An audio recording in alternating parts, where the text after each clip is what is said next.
What's going on, everybody? Welcome back to episode 23 of the Silver and Gold. I'm Josh. And I'm Mike. And today, I mean, it's Tuesday, and I want to apologize to everyone for a little bit of an inconsistent schedule these past couple weeks. We're trying to get it, figured out. There's been a couple things moving around here or there. So we appreciate your guys' patience and, willingness to adjust to, catch the live streams. And, if you're not able to catch it live, we appreciate you guys watching it at home. Currently, if you're not watching it live right now, after the fact, watching the replay. So we're going to jump right into recapping the 49ers versus Buccaneers game. And, really, I thought Purdy played excellent. He didn't get the 30 points. I mean, that I was expecting from him. So, I mean, really, I hate Purdy because he's making me look bad. I said I was expecting 30 points out of Brock. No, it's okay. I just want to win the game. And, the 49ers went out there. They pretty much, I wouldn't say they like dominated the Buccaneers. The Niners had like firm control of the game for most of the time. But like the Bucks offense was able to get going a little bit, throughout the game. And I think Mike Evans had a touchdown and really, I kind of forget how they got their other touchdown at this point. They did score more than one, right, Mike? Let me double check the box score because it's been 2 days. 49ers versus. I want to say they did. Yeah, but who if I'm scored being the honest, other I touchdown? didn't really get to watch. Yeah, I didn't really get to watch much of this game, but I'm not sure who. I want to say they scored. Yeah. It was 2 touchdowns. White? Yeah, it was Rachaad White. Yeah. It was like a 1-yard touchdown, right? Because I know the Bucks scored double digits, but I couldn't remember if it was 14 or 13 because the Niners just kind of like got out ahead and then they started to coast. But I mean, really, Purdy had the first perfect passer rating for a 49ers quarterback since Joe Montana did it in 1989. So, we're not comparing Brock Purdy to Joe Montana, just yet in terms of like skill and their presence in 49er history, but it is good to be, I guess, in good company, when it comes to a stat like that, because not even Steve Young did it. Yeah, that's exactly what I was just gonna say. When I heard that stat, and it was like, oh, the first time since Joe Montana in '89. I'm like, how many years did Steve Young play for the Niners? Mm-hmm. But I mean, I feel like these past 2 weeks have definitely shown a lot of promise for Brock Purdy. I think I was driving today at work, and I was listening to like the local sports radio, and they posed this question of like, well, honestly, like real question, like, is Brock Purdy the guy? Like, is he definitely the guy? Like, do you think he's definitely the guy? Definitely, I can't say that. There's still, I mean, he's only played 17 or 18 games. Right. Things can change quickly. Yeah, things can change quickly, but it's pretty clear he's the guy. I mean, this season he's had a few rough games, but when he isn't having a rough game, he's throwing 2 touchdowns, almost no picks. I'll put it to you like this. Good. I'll put it to you like this. He is definitely playing at a high level. He is definitely executing the offense and keeping them, scoring a ton of points. There was that 3-week skid, but really it was more than just Purdy who were playing poorly in those games. And, a couple of those games Purdy did play, Purdy did have a lot of struggles. Like, he struggled against the Vikings after the late hit. He struggled in the Browns game really for most of the game until the end. And then who was the third loss to? It was the Bengals. I wouldn't say as much that he struggled there, but the Niners just couldn't hang. and then he played pretty well for most of the game, and then turned it over 3 times, like when they needed him most. So definitely the guy. I can't say that yet.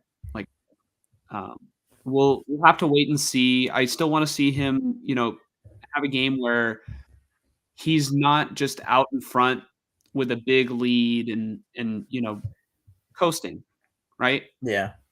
Or not coasting, because they still do put up points, like, on these teams when they're putting up 30, but there still is that question of if this 49ers team is down late, can they come back and win? And that's not just a question about Brock Purdy, but, this The Niners team team. has been together. This team this year needs to answer that question, and obviously Purdy still has yet to, do it in his career.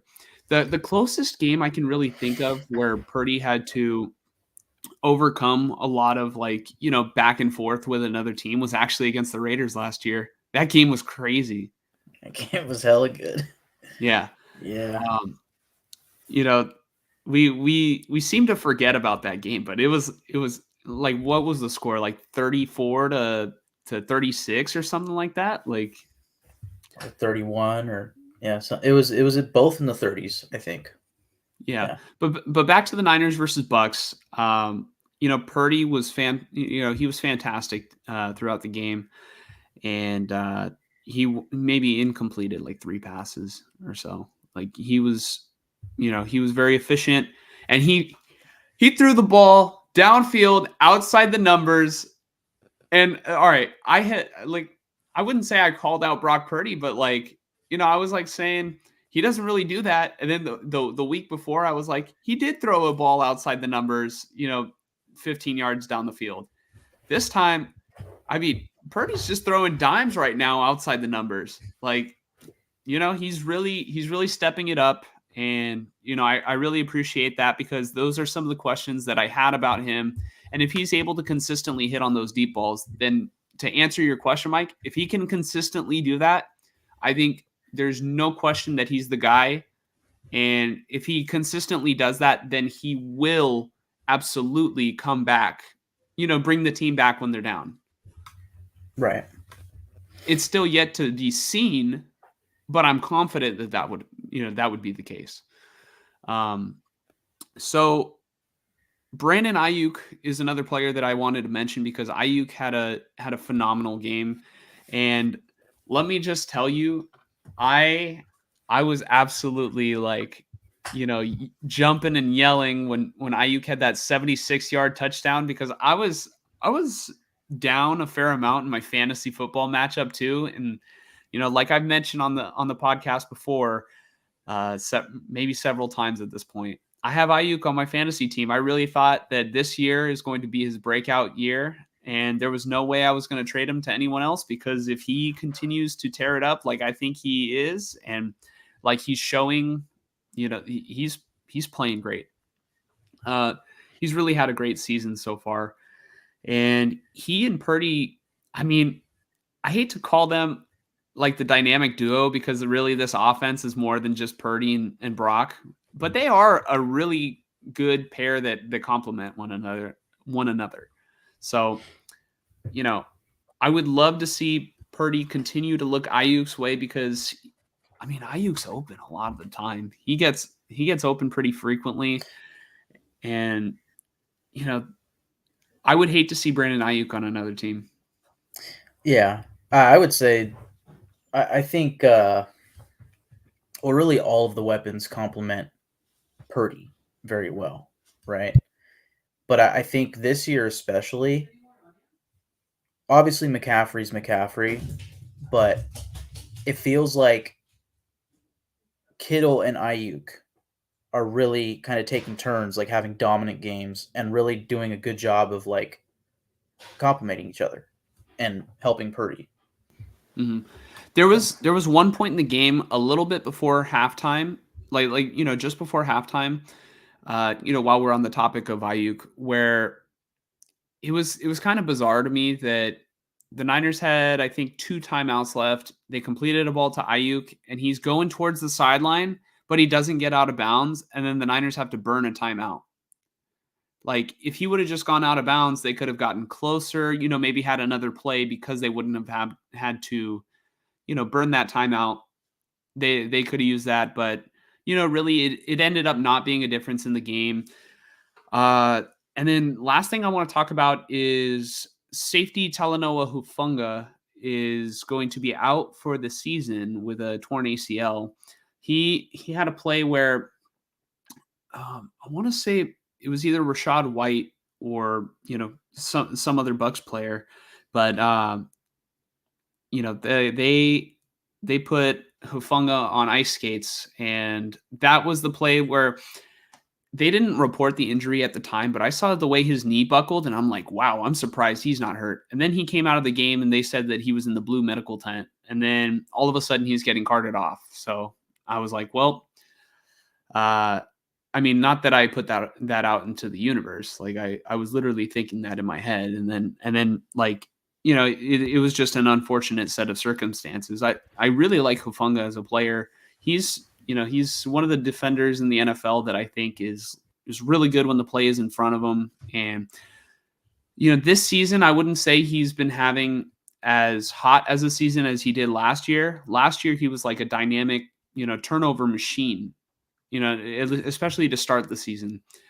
But, this year he has had a couple missed tackles here and there, but it feels like that has been a common theme to not just Hufunga, but other players on the defense too.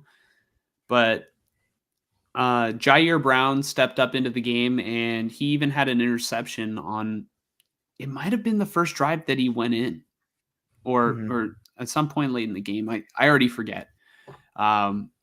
So, I apologize to you guys, watching at home. I would hope that most people who watch this, who watch the streams or, watch the videos, I would hope that most people also watch the games too, and don't just rely on us. You know what I mean? Because it's such a beneficial, I guess, compliment to watch both. You know what I mean? Or at least you watch the game and then you watch content creators talk about the game afterwards, because you sort of start to, you have your own opinions, and then you start to think about things in a different way. But I really like the way that Jair Brown stepped up, and we'll see how he progresses in the following weeks. But so far, he played pretty well against the Buccaneers. I really didn't have any complaints, but I didn't watch the film, so you take that with a grain of salt. For all I know, on the film, he could have been giving up plays left and right. But, the 49ers won the game, and we'll see how he does in the following week. Do you have any other thoughts on the Bucs game? No, I was honestly curious about Jair Brown, because I had heard that he came in for Hufanga, and that was the big thing I saw from the game, was that Hufanga got hurt. But hearing that Jair Brown came in and immediately got an interception, I was like, hey, I think he's going to be a stud. It's just he might not be, the every down player this season, but I mean, I know Gibson, he's not getting any younger, so I could see Brown being a starter next season. Yeah, no, absolutely. And part of me was thinking that they possibly drafted Jair Brown to, eventually take over for Gibson, but right now he's going to have to take over for Hufanga. So, yeah, football's brutal, and it's really a game of next man up, unfortunately. So he's given an opportunity, and we'll see if he's able to seize it. One more thing while we're on the topic of Jair Brown. Mike, Jair Brown was one of your guys that you wanted the Raiders to draft, right? Yeah. What can you tell us about why you wanted Jair Brown on the Raiders?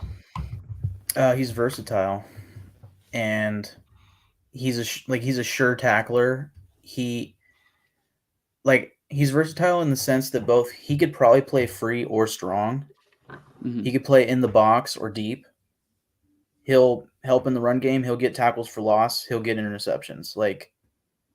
he's kind of a jack of all trades sort of safety, and it's just that was the sort of guy that I wanted for the Raiders defense because they have Merrick, and at the time they probably signed Epps, but I was thinking kind of exactly what the Niners have of like 3 safeties with the third guy, the rookie, being like maybe situationally comes in on certain downs, right? On certain passing downs or rushing downs, whatever, whether he fills in the box on an obvious rushing down or plays deep on a passing down.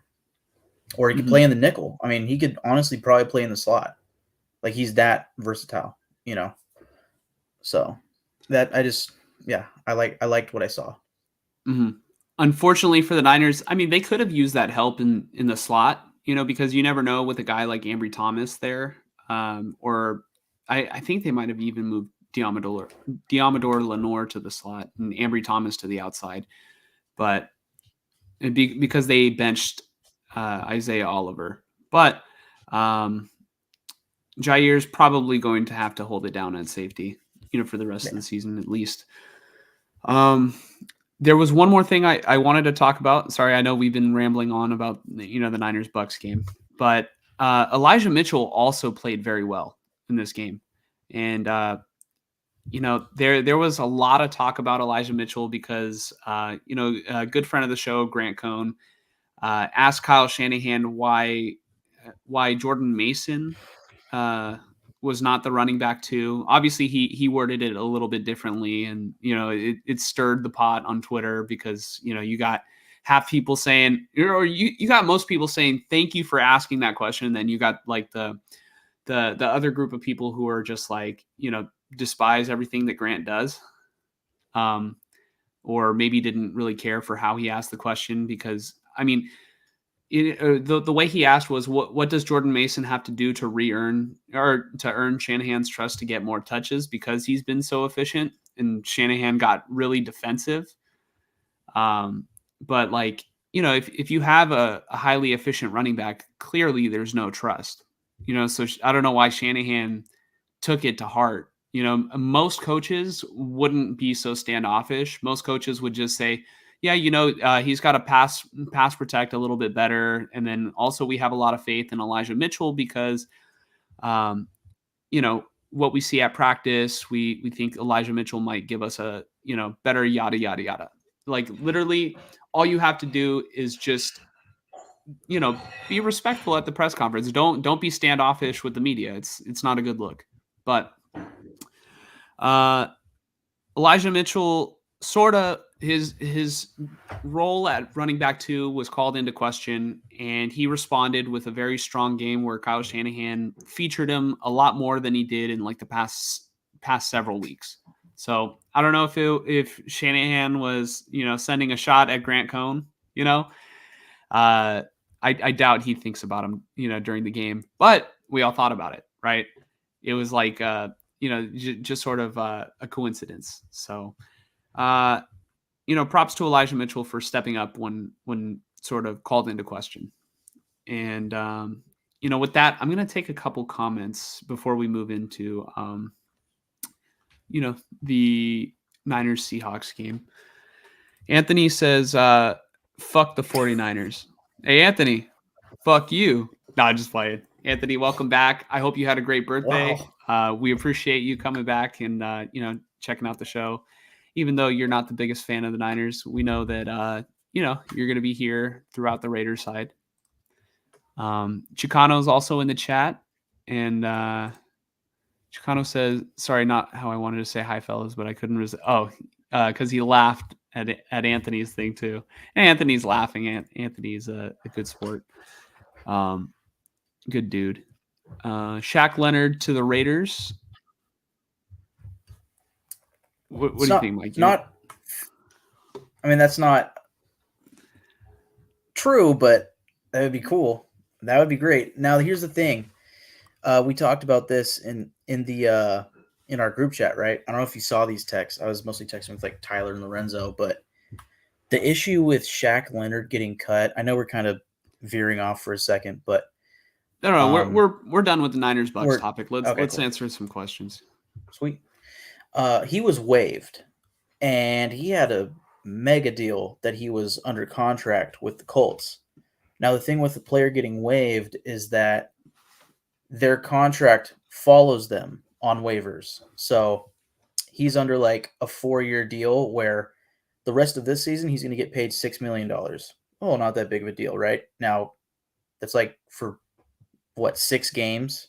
It's a lot. But next year it's like $16.1 million against the cap. And then the following 2 seasons are around $19 million against the cap. I can name a couple of teams that can afford that for a linebacker who's apparently been injured and for some reason getting less snaps with the Colts. But I don't think the Raiders are one of them, especially with the way that Spillane's playing and on his like around $4.5 million deal. It's like I'll take the 4.5 over 19. But I do agree, like getting Shaq Leonard, yeah, right, on the Raiders would be a dream because I mean 2 years ago he was looking like the best linebacker in football, right? Like hearing the news was a pure shock today, and I had seen like a couple tweets about him being disgruntled with the Colts or whatever, his play time, yada yada, but I didn't expect him to get cut or waived. So if I'm being honest, and the other thing with waivers is that, it's under a waivers priority list. So the Panthers have first priority because they're the worst team in football, right? They have the worst record. It's just like the NFL draft. Like if today's season ended, Panthers would have the first pick, or technically the Bears, but the Panthers would own that spot, right? And then say the Bears or whoever's next, and probably like the Patriots, whoever else. Those teams have the highest priority. So any of those teams that can afford that deal and are willing to make that bet that either A, he's worth it, or B, he'll restructure, they'll put in the claim and they'll get him if they're high up on the priority list. But most teams, I don't think, can afford that or afford the risk unless they're a really good team. I mean, the Niners have cap space. I could see the Niners having room for him. Now, granted, do they really need him? Hell I yeah. don't. I'll take him. Yeah, but do you want to risk it with the 3 years left on his deal when you might need to re-sign a Ayuk or this guy or that guy? You know what I mean? We'll Or figure it because out. the team's so good, because the team is so good, maybe he'll restructure. I don't know. But that's the issue with him being on waivers is I think a lot of teams are going to pass because they don't want that contract.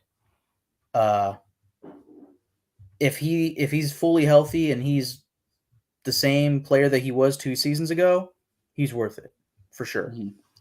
So But question. If let's just say the Bears claimed him off of waivers, would the Bears go down in priority or do they remain there because of their record? that's a good question. I honestly don't know how the NFL works. I know like fantasy has that for certain, settings, but like I would figure once you put in your first claim, then your second claim is like way lower. Like maybe you go roll down to the bottom, but I don't know. So I don't know how it works. Yeah. Chicano has 2 great questions, but before we get to that, PS says Niners. So yeah, love that. Love the Niners support. Chicano, so he asks, how's Mike feeling about the Raiders? Did he agree with the firing? Yeah. Mike, do you want to go ahead and answer this? I mean, the question is for you. I'm just hogging up the microphone. Right. No, I just after losing to the Dolphins, I wish that we could have McDaniels back. I need a clip. Somebody clip that. I wish that we could have McDaniels back. Oh my God, that should be the intro to all our videos. Yeah. Welcome to the Silver and Gold. I wish we could have McDaniels back. No, I like about a week or 2 prior to his firing, I was calling for his firing. And like early in the offseason or early this season and in the offseason for sure, I was like, he's not getting fired. No way. Mark Davis wants to give him like 2 to 3 years to fully see out his team, yada, yada, yada. But it was just clear he was not getting the job done, and I fully agree with the firing. Um, Mostly because, I mean, keeping him, it just felt like the season was over. You know, I was at the point I was saying there's no identity to this team. They're completely in denial if they think that they're going to keep winning with this coach, and I hope they lose every game because I want the first pick, like that, and I want him to get fired. Right? Once he got fired, it was like, let's go win, and they went and won 2 straight games, and then Dolphins. But yeah, I 100% agree with the firing for sure. Yeah, Mike was like, I know he's got a family, and that's why I want him fired. I know he's got bills to pay, but I don't care. He doesn't deserve a job. He I should don't be care if flipping his kids burgers are. at McDonald's. I don't care if his kids are trick or treating. Fire him. Oh my God, yeah, he did get fired while his kids were trick or treating, huh? That's the rumor is that they were trick or treating, and he had to call them back home to give them the bad news. Why can't they just trick or treat and then come home later and be like, "What's wrong, Dad?" Not like, "Kids, come home. I have some news." But Dad, I wanted to go to the big house. No, come home. I need to tell you something now. What is it, Dad? Is there something about Halloween, or are there drugs in my candies? No, son. I got fired. Ladies and gentlemen, I have some terrible news. I didn't get the job with the Raiders. My body is now your communion. Eat from me. If you know, if you But understand that reference, holy. Eric Andre show, in case anybody doesn't get it. But yeah, I guess for Halloween, Josh McDaniels should have asked for just the treats and not the tricks. Yeah. Although all the Raider fans got a treat, so That is true. yeah. And then Chicano also asked, what does Mike think about Jimmy G's future? Well, he's still handsome. Yeah, and he probably still has a house in Vegas. And you know, back when he was with the Niners, he was certainly, how would you say, living that lifestyle, the Vegas lifestyle, right? If you kind of catch my drift. But I don't know. I think it's tough because they restructured his contract, and that was a big thing that really upset me in hindsight. Literally, the podcast before it was announced, like the day of or the day before that they got fired, McDaniels and Ziegler, we did a live stream, and I was saying all that, like, no identity, blah blah blah blah blah blah. This is horrible. And then I mentioned Garoppolo because it was the response to the Lions game, and I was like, I don't want to see him again. I'm sick of him. I never want to see him again on the field. I don't care. I just get him away from here. Oh my God, that game was so bad. Ew, here's $75 million. Get away from me. Yeah, for real. Just take it. But as far as his future, I hope it's not with the Raiders. Now, the issue, like I said, he got restructured. So I think a good portion of next season's part of his contract is guaranteed. But I think Tristan Kuhn was tweeting, like, they can cut him with the post June 1st designation, which I think is like, you can't do it until like after March or something, but they can cut him with that designation and get a good chunk of it back after June 1st, and then save a good amount the following season as well. But I don't know. Unless he's a like really good team player, which he may be, and it's not like he should complain with the contract that he has, right? It's like if they were like, "Hey, we'll keep you for one more year," he doesn't have to complain, and then they could trade him at the trade deadline. Like they could. He's a fine backup. Like I I was being dramatic and like I don't want to see him again. I don't want to see him starting again, but he's better than it's Hoyer. not the worst. Yeah, he's better than Hoyer, and he's not the worst backup. He's probably one of the best backups in the league, honestly. But I would just much rather see O'Connell, which is what we're getting right now. Just see O'Connell, see what we have with him, and then perhaps they go into the draft, maybe they trade up or whatever. They sit there at whatever pick they have and they take a quarterback, or they don't. But then in the second round, they take a quarterback or whatever. But I'd rather see what we have with O'Connell for as long as we can, and then hopefully find the quarterback of the future, whether that's O'Connell, which I don't know, or draft one, which is what I'm feeling and what I've been feeling since our first podcast was they have to get a good draft slot and draft a quarterback. That's just how you have to do it. Unless you get lucky and you get a Brock Purdy or you sign a Geno Smith or whoever, right? Or trade for a Jared Goff or Matthew Stafford.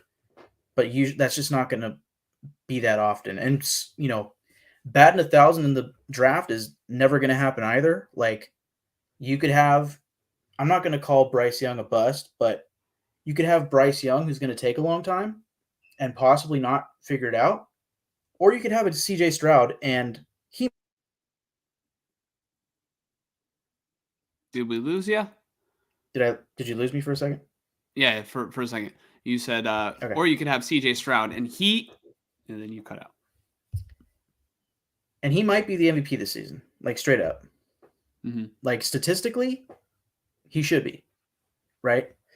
And that was my guy, but that was your guy. That's what I'm hoping for. Yeah, that like CJ Stroud is essentially what I'm hoping for this team. You get a top pick, whatever pick you get. It could be 7th overall. It could be 12th. It could be 2nd. Trade up to 1st. I don't care. Get the right guy. That's what I want. As far as Jimmy G's future, likely cut or traded to a team that needs a quarterback. And probably they're also looking for like a young quarterback. I think the most likely candidate is just he gets cut. But they could keep him if they really felt like holding on to his salary. And then maybe next year's trade deadline, there's a team like the Bengals this year who just lost their quarterback and they need somebody desperately. I have a theory. Okay. The Raiders hired Jim Harbaugh, and Jimmy G's still on the roster. And Jim Harbaugh is the only coach to really pump confidence into Jimmy Garoppolo and make him believe in himself. And then all of a sudden, Jimmy Garoppolo's career gets revitalized the way that Alex Smith's did. And then Jimmy turns out to be a fine quarterback. But we live in a reality where Jimmy Garoppolo isn't even nearly as good as Alex Smith ever was. But I do want to say I would not be shocked if that ended up happening. But I feel like it would be more likely for O'Connell to be the guy, or at least or another quarterback come in. But like I said, crazier things have happened in the NFL. And then you mentioned Garoppolo might be one of the better backups. I just don't know, because I think he clearly has, a lot of limitations. I don't think he's getting better. And I'm just trying to, and he's expensive. I'm just trying to figure out why a team would want Jimmy Garoppolo for his price tag versus a guy like Aiden O'Connell, who's already better than Garoppolo in his rookie year coming out of the 5th round. Right. Well, the thing is, the Raiders aren't going to trade Aiden O'Connell unless some coach comes in and he's fucking crazy and doesn't care about quarterback depth. Like the pairing of O'Connell having 3 more years on his contract and being insanely cheap and now having starting history, it's like that's the quintessential backup, right? And he can win games. Mm-hmm. Chicano says, I've heard he's very selfish. Jimmy Ward was in a podcast talking about it. I didn't see that podcast. If you could link that, like in one of our videos, I'll be sure to check it out. I would, I'd really like to see that, because I did hear Jimmy Ward talk about, like, sort of his end with the 49ers and how they have a quarterback problem. And, how he talked about Shanahan told him if he doesn't play nickel, he's going to ride the bench. So that's definitely interesting, because I've always heard how good of a teammate Jimmy was, except for the fact that you couldn't get a hold of him outside of football. Right. Like if he's not in the facility, like good luck trying to get a hold of him. Yeah, I mean, that could be part of the selfishness, like most quarterbacks would probably try to respond. I don't know. But if he Most can't get it, I quarterbacks mean, are trying to get everybody together, or should be yeah, trying to, like, unite the team instead of like, oh, this is my day job. At night, I'm yeah, I'm going I'm going that's to the strip at Vegas. that's exactly how I was thinking. Like, that's like, it's almost like me with my job. It's like once I clock out, I'm like, all right, talk to you tomorrow. Yeah, You know, like, deuces. I'm not texting you, Yeah. but Anyways, those were some great questions. We really appreciate the comments and also the support that we've been getting. We just had our most viewed video like almost out of nowhere. We got like 2.4 thousand views on our Raiders versus Dolphins preview, and that was pretty wild. But we appreciate everyone for like I said, the continued support. If you check out the live streams, we recognize your guys' names: Fonzie, Chicano, Anthony, Joel, Pia, Paulina. We appreciate all you guys. So, and then even other names, if you guys come in, we recognize if you've been here before. So we really appreciate you guys. We're going to go back to our topics, and we're going to recap the 49ers versus Seahawks. preview. Yeah, we're going to preview the 49ers versus Seahawks. Thank you, Michael. I'm just really scared right now because I've got PTSD of playing the Seahawks on Thanksgiving, and really for most of my life playing the Seahawks. It has not been a great experience for the most part ever since I've been watching football, playing against Seattle. It's like just imagine the most heartbreaking losses and like getting dogged most of the time. Well, let me tell you, 49er fans, this is not that time. I don't think we have to worry as much as we did in the past. I think the 49ers are clearly a better team than the Seahawks. And maybe I'm just underestimating the opponent. One thing that worries me is that we've got all the fan base is not even talking about this game against the Seahawks. Everyone saw the Monday Night Football game between the Chiefs and the Eagles, and everybody's just talking about that. And we want to talk about playing the game one game at a time. And Fred Warner said that was the lesson that they learned like 2 weeks ago, is that they learned that they need to play one game at a time. It could be that. I hope it's just the fans.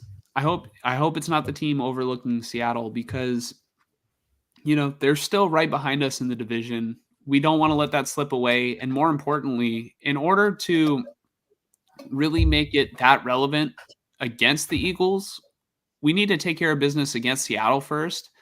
And not only that, we play Seattle again after the Eagles.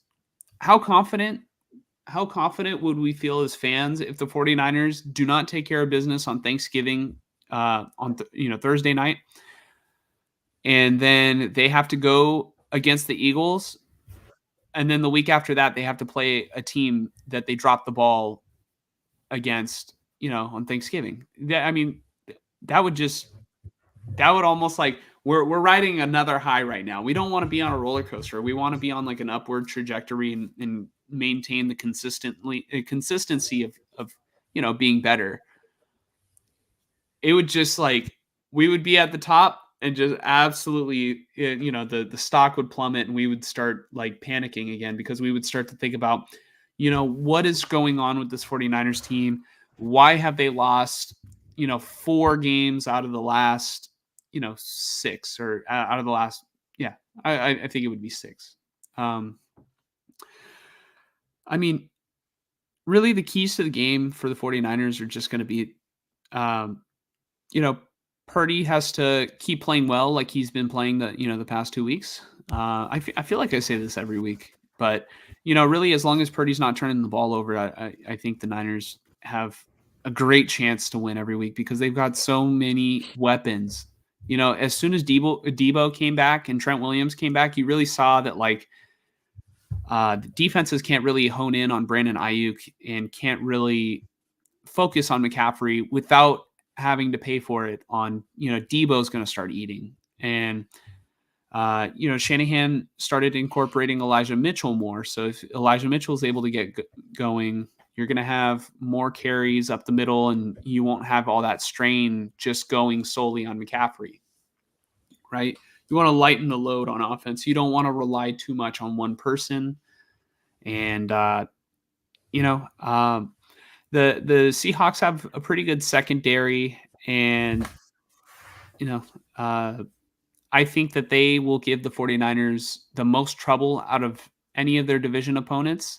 I know earlier in the year, I thought the Rams were going to be a good team. The Rams just beat Seattle. So I don't think the Rams are as bad as maybe people think, but the Rams always have, I don't know what it is. It's like rock, paper, scissors. The Niners always beat the Rams always beat the Seahawks, and the Seahawks always beat the Niners. But really, I think the Niners are going to win. And I know Mike's supposed to give his prediction first, but I'll just give it because I've already gone on my whole spiel already. But give me the Niners. I think Geno Smith is a fine starter, but I don't think he's good enough to carry Seattle to a victory over, the adjustments that Wilkes seems to have made. I mean, it could be this Seahawks offense, I think, is better than the Buccaneers offense. I think I like Geno a little bit more than I like Baker Mayfield. And what are you going to say, Mike? Oh, I mean, I wasn't going to say, I've been hearing a lot that Baker Mayfield's had like a resurgence with the Buccaneers. And maybe it's true. And maybe he is having a better season than Geno. Like, I feel like it might be close, but I don't know. I think my thing is I feel like this season, like oddly enough, the Seahawks are a playoff team right now and probably will be unless they just lose a lot of games coming up, which 2 of them they probably should. But it's like it just feels weird because it feels like Geno isn't having nearly as good of a season as last year, and yet they're still like fine, So maybe he's actually playing fine. He's more of like a good field general or whatever. But I don't know. I feel like he and Baker Mayfield are interesting comparisons this season. One thing that's going to be interesting is I think Kenneth Walker is probably doubtful for the game on Thursday because he's been dealing with, I want to say, a calf issue, and then he might have like an oblique injury also going on.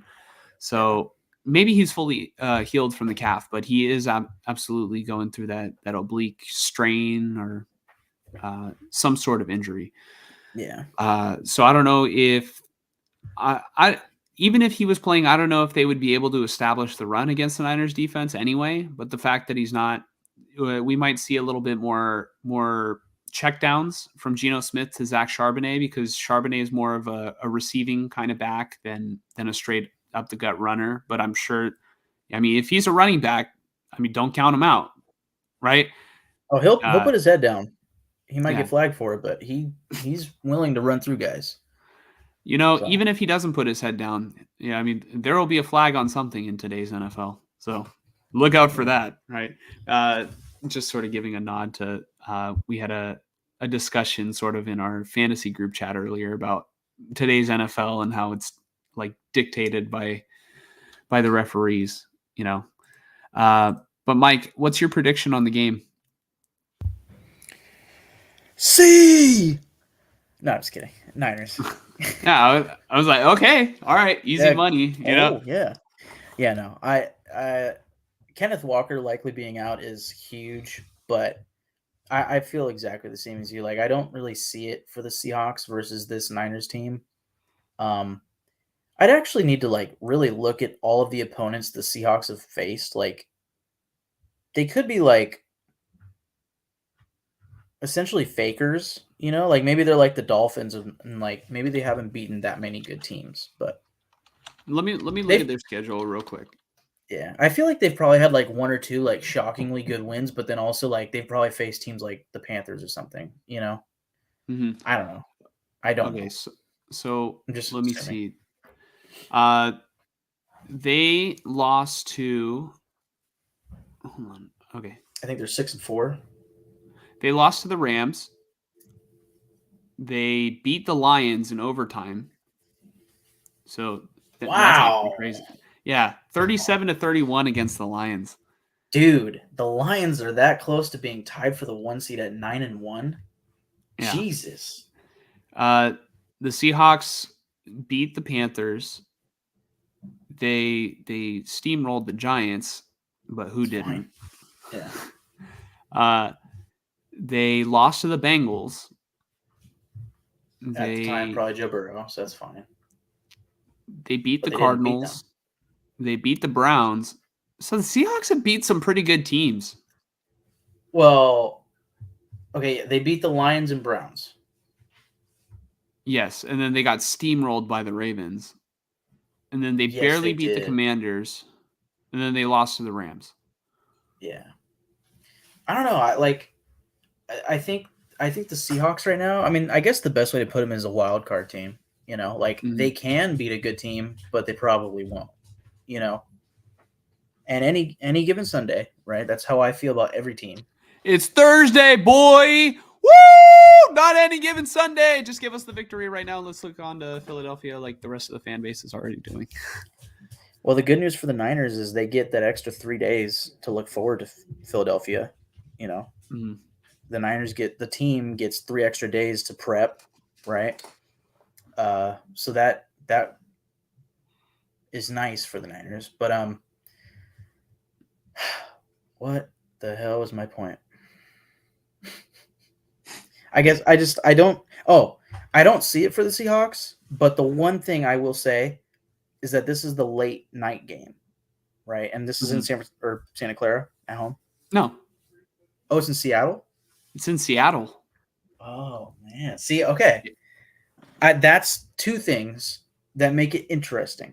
I still pick the Niners, but night game. I feel like any football player that steps onto a field at night is gonna go. It's fucking on, right? And it's a divisional game. Anything can happen. The pass defense for the Niners is, I think, still a pass funnel to a degree, right? Mhm. They've gotten better, but still, right? Now, Tyler Lockett also, I want to say, is dealing with like a hip injury or a no, it's his hamstring.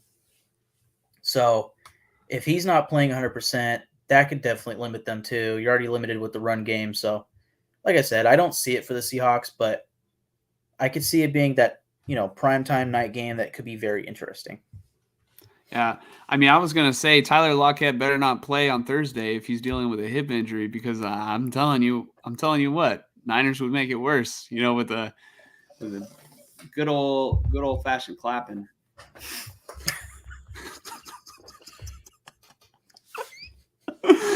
Oh my god, I crack myself up sometimes.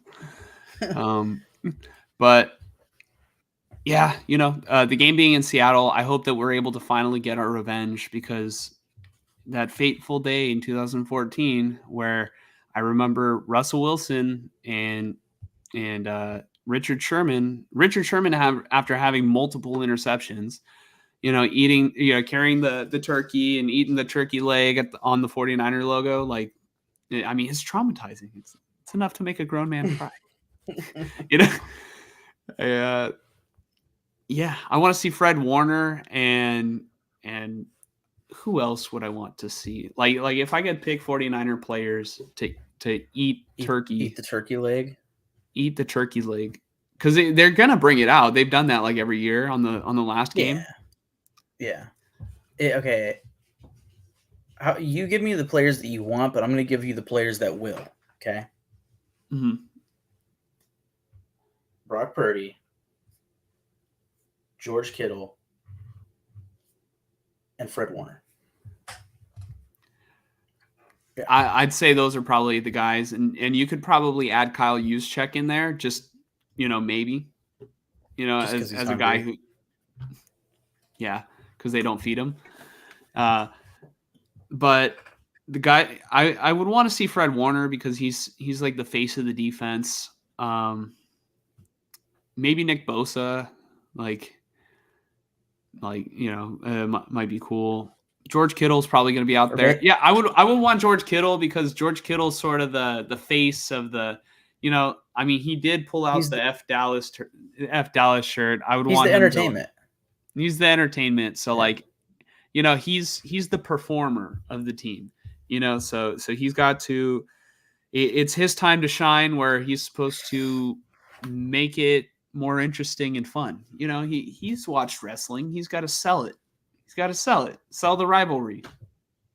Yeah, he knows. Yeah. Or what if, I feel like all the time there's always that one player that nobody knows but has a big game. Like maybe Jair Brown gets a pick 6 in this game. Or maybe... what's sad? He could get a pick 6 in this game and they won't bring him out to eat the turkey. There's too many stars on this team. They're not going to bring him out to eat the turkey. He could have a career game. Maybe. They'll interview him after the game, but I don't know if he'll be eating the turkey, and that's messed up. Maybe. I mean, if he has a big enough game, I feel like they would try to do it. But that, I will say, that just made me think of something, and this is my last thing here.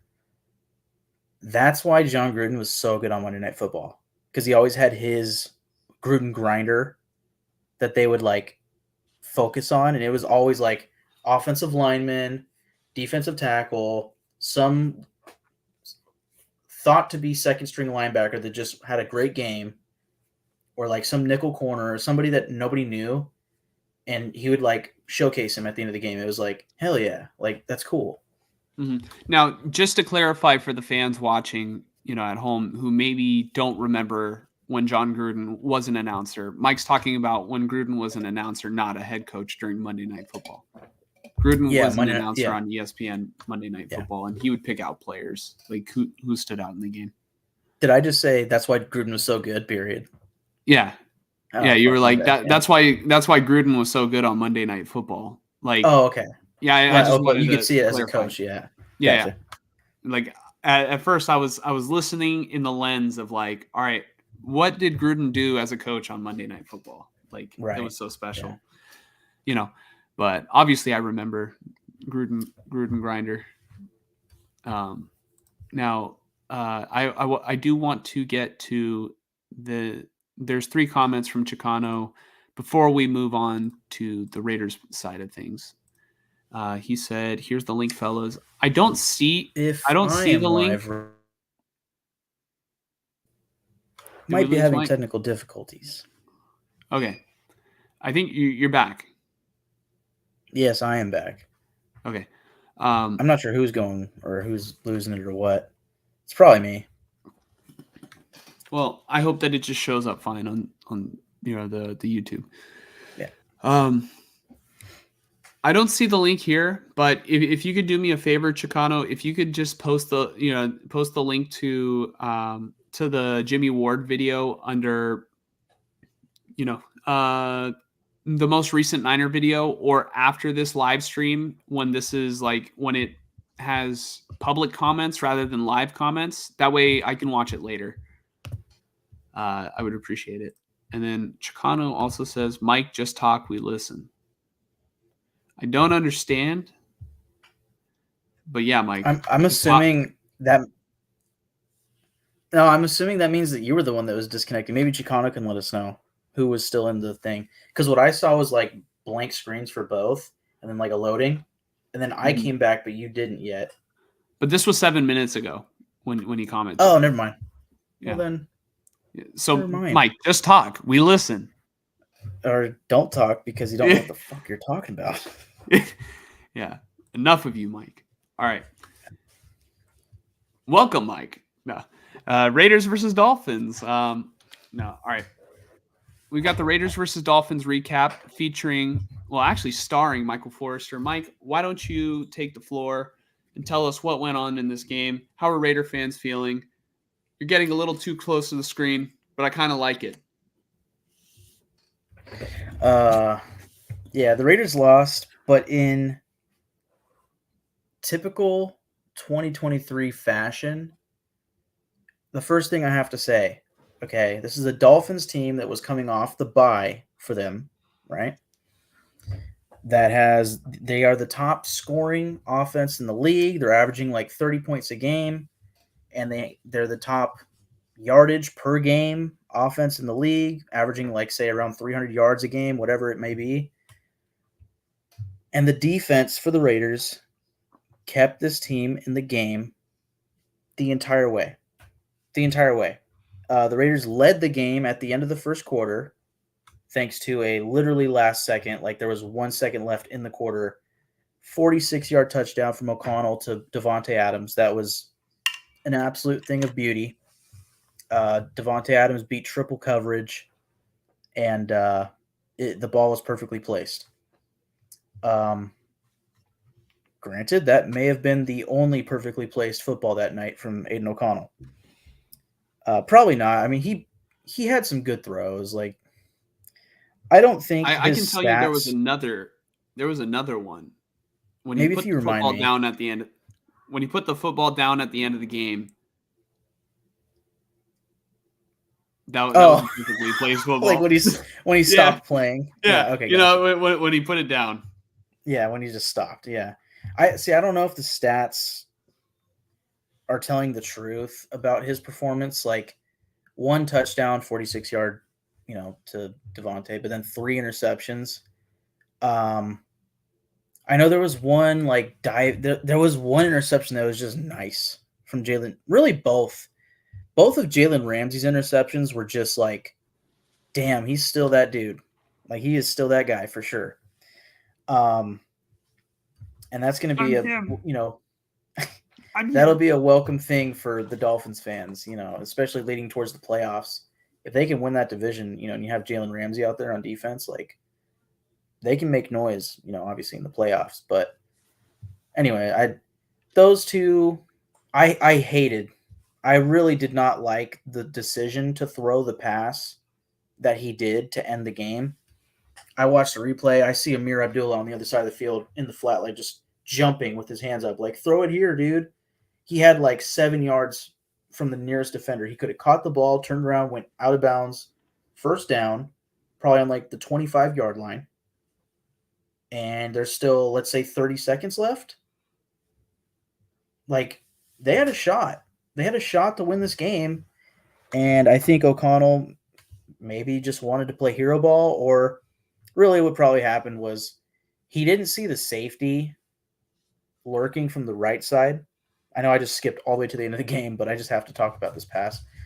That's how I tell stories, man. I go to the end and then I come back, and I'm always going on tangents, so forgive me if I ever forget what I was starting with. But Lord, forgive me.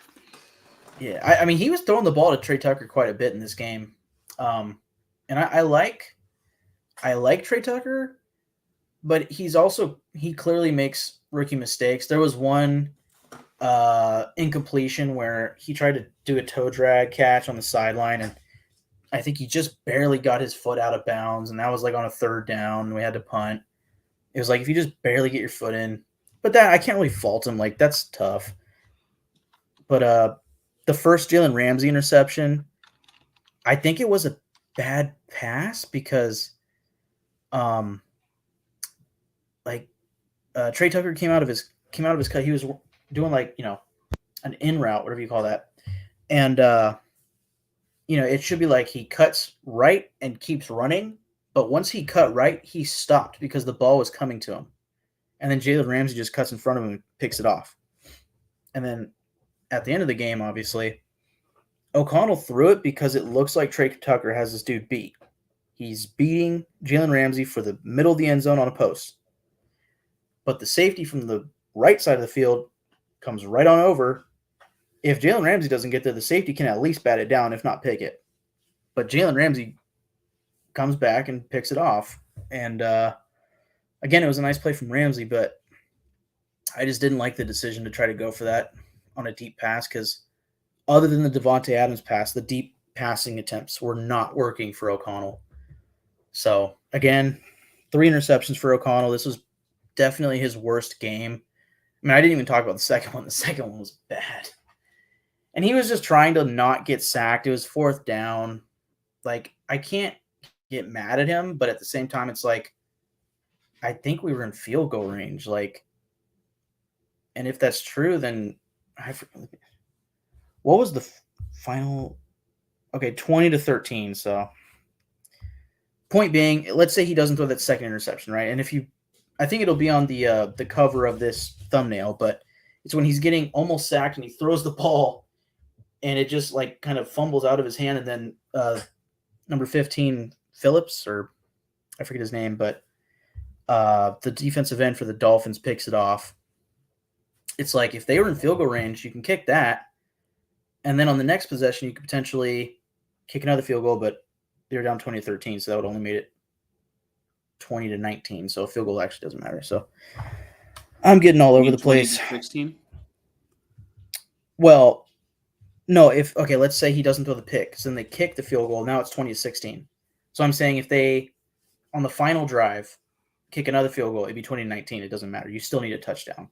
Mm-hmm. So, but I mean, that's the difference between going for a touchdown to tie the game and to win the game at the end of the game, right? And instead he throws a stupid pick and yada, yada, yada. But I think, so, the big differences in this game, like the Raiders defense forced turnovers. They were stopping the Dolphins offense. They got a big 4th down stop. Nate Hobbs had a huge tackle for loss early in the game.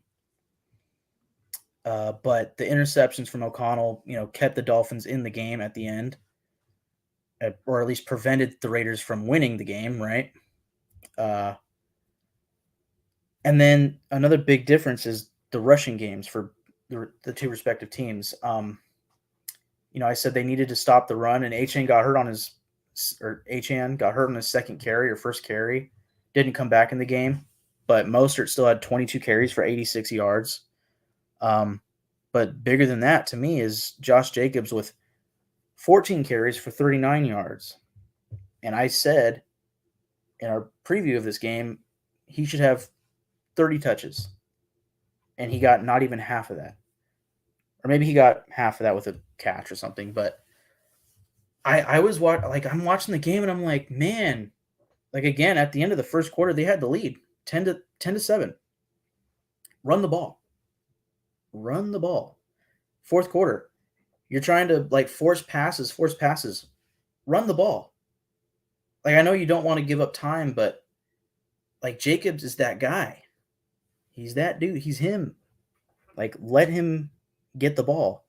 Granted, 14 for 39. Clearly, it wasn't working out very well. Perhaps the Dolphins' rush defense was just getting the job done, and Bo Hardegree realized, we got to pass. We got to pass in this one. Maybe. But,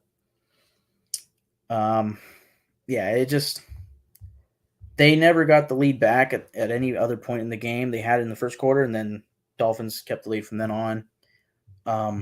But a loss is a loss, but there are little moral victories here and there, and I feel like the defense keeping the Dolphins down to 20 points and keeping the Raiders in the game the entire time. I mean, the end of the third quarter, it was 14-13 Dolphins. Complete toss-up. The fourth quarter could have gone either way. The Raiders could have won. And then what are we saying, right?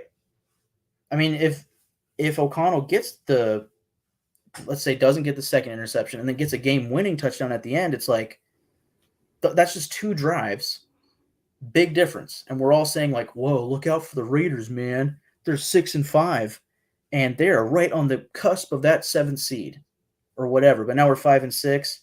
Got the Chiefs coming up a couple times in the next 4 weeks, right? And I mean, I was going to mention when we were talking about the Niners, I said the Seahawks are a wild card team. They should make the playoffs, and the reason why is because they're 6-4. The Vikings are 6-4, 6-5. Maybe the Seahawks are 6-5. I don't know, but the next closest team in that wild card race is 4-6. It's like they still have 2 games on them. Whereas the AFC, you got to be okay. Well, like 7-3 Browns, 6-4, 6-5 Steelers. Same for the Texans. But then like the next team might be the Bills, and they're also like 6-5. The Colts are up there somewhere. I think they're still 5-5. The Raiders are 5-6.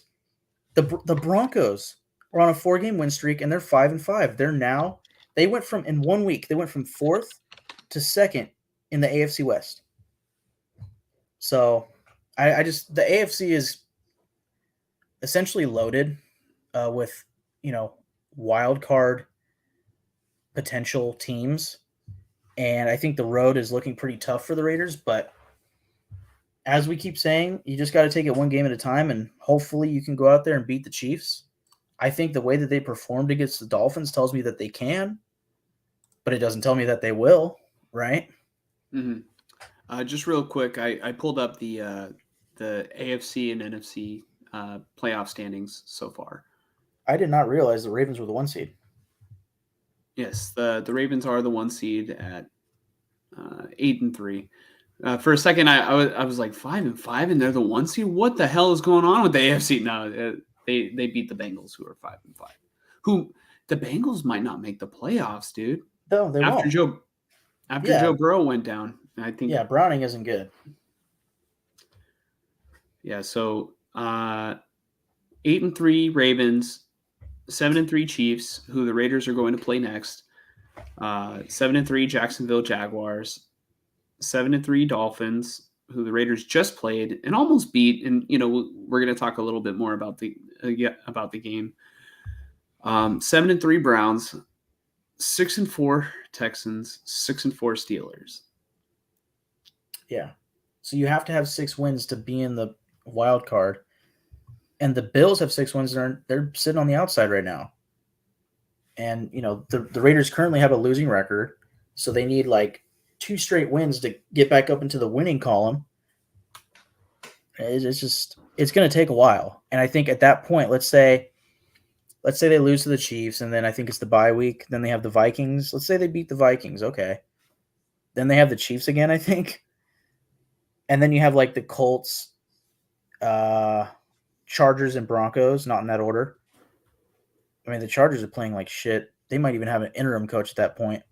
Yeah. You can beat the Chargers. I think you can beat the Broncos, and you can beat the Colts. But is it too late at that point? Is a team like, if you scroll up, the Texans, the Steelers, Browns, or Bills, are they just too far ahead of us? Just like my fantasy team this year? I'm playing Mike this week in fantasy, and I told Mike that I'll try and take it easy on him because Mike's got a little bit of a banged up back, but I don't know. Mike's gonna have to prepare somehow. Yeah, I'm like 3-8. I gotta win out to have any chance, but prepare them cheeks, Michael. Prepare them cheeks.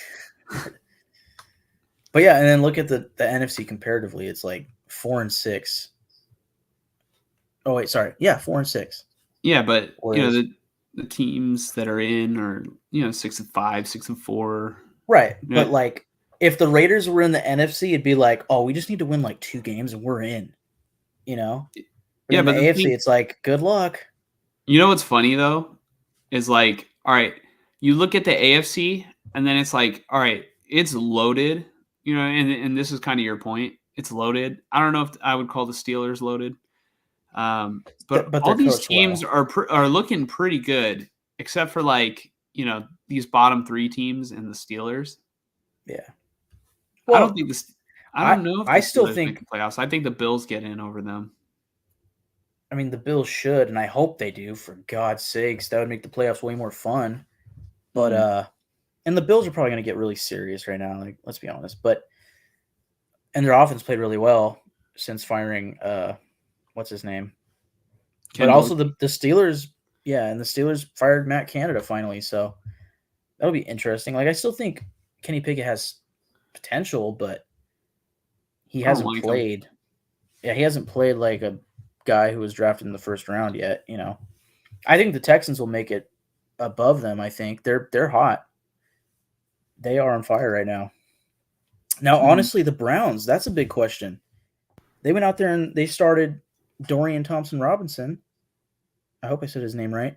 Yes. And they won a classic AFC divisional game against the Steelers, 13-10 or something like that. So yeah, the thing about the Browns is they've got such a good offensive line, and they've got I think Jerome Ford is a little bit underrated. They've got a great defense. It's a recipe to win football games. Like, the quarterback is the most important position, but man, the offensive line, it's the most important unit, because if you have a terrible offensive line, the quarterback can't do anything. And if you have a great offensive line like the Browns do, then you are going to allow a less, a quarterback who's less talented or less skilled and experienced be able to make good plays, right? And be able to get the offense where it needs to be. And I'm not saying that the Browns are still going to be Super Bowl favorites. No, it's eventually going to catch up to them. But it's enough to keep them afloat and them possibly just make the playoffs by winning. I mean, they're 7-3 right now. That hot start, they could just kind of coast. You know what I mean? I would say that they need to win 2 more games or 3 more games and they're in. You know who I could see them beating in the playoffs? The Steelers? Well, they wouldn't face them. They'd both be wild cards, but the Dolphins. I could see him beating the Jaguars. That'd be crazy. I could see it. That would stain Trevor Lawrence's career.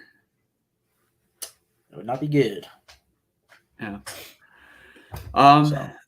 But yeah, going back to the whole, the Raiders versus Dolphins game itself, and Anthony, I hope I didn't scare you off earlier when when I cursed at you. We like you. So things to be optimistic about for the Raiders. You guys gave the Dolphins the ball three times. There were no fumbles on top of O'Connell's interceptions, right? I don't think there were. Mm-hmm. But continue. So no, there weren't. There weren't. Sorry. 3 turnovers right there, and you're still a touchdown away from tying the game against a really good offense, right? Like, your offense was almost non-existent on Sunday, especially in the second half. Like, actually, starting in the second quarter, that was something I didn't say. Like, first quarter, you got that bomb to Devontae. It was like, oh, dude, let's go. And then once the second quarter started around, it was like the offense just died. And I don't know. I saw something from, I think, Hondo Carpenter saying, I hope that's his last name, that they're still kind of in the early process on this offense and, making things not comfortable, but like accessible for Aiden O'Connell, right? And maybe easy for him or whatever. So it's like they're running a simplistic offense, and that was the other thing he said was they saw a lot of hard looks from Vic Fangio on the defensive side. Like, apparently early in the game, it was very simplistic, and they had a good, what do you call that? Opening script. Opening game script, yep, for the offense, and they executed, right? They scored 10 points. They took the lead. But then Vic Fangio starts throwing out harder looks at them, and the script is no longer the script. It gets hard on the rookie, right? So I get that. But, man, their offense died, was non-existent. I think I saw a tweet that was like, this was late in the second quarter, if not early third quarter. It was like, oh, nice. The Raiders finally got their longest play since the first quarter. A run for 3 yards or something like that. It was like, fuck. That's what it felt like. So, but it was a true statement. It was something like that. It was like maybe 3 to 5 yards was their longest play in a whole quarter or something. I was like, so. Yeah. But yeah, so, again, when you have a young, like, a young quarterback like O'Connell who's in his first season starting, you're going to go through some ups and downs. Like there are going to be some good weeks and some bad weeks, unless you're CJ Stroud, right? CJ Stroud's tearing it up. But there are typically going to be growing pains, and like I think the defense played very well. Like Tyreek Hill was killing them a little bit early on, but you guys seem to have been able to slow him down, after the first half at least, because at Well, least they didn't he got score a injured. lot. He got injured. He ended up with like 10 catches or 11 catches for like 140 yards and a touchdown. Like, he had a great game. That's just Tyreek Hill. But he did also get injured at one point, and he was out for like a good maybe 5 minutes of the game. Yeah, but a lot of that was in the first half. Yeah. Mm-hmm. No, yeah. I mean, yeah. I'm not trying to not give credit to the defense. They were able to limit that offense, and it was impressive. And again, I mean, that offense is coming out of the bye week, right? Mm-hmm.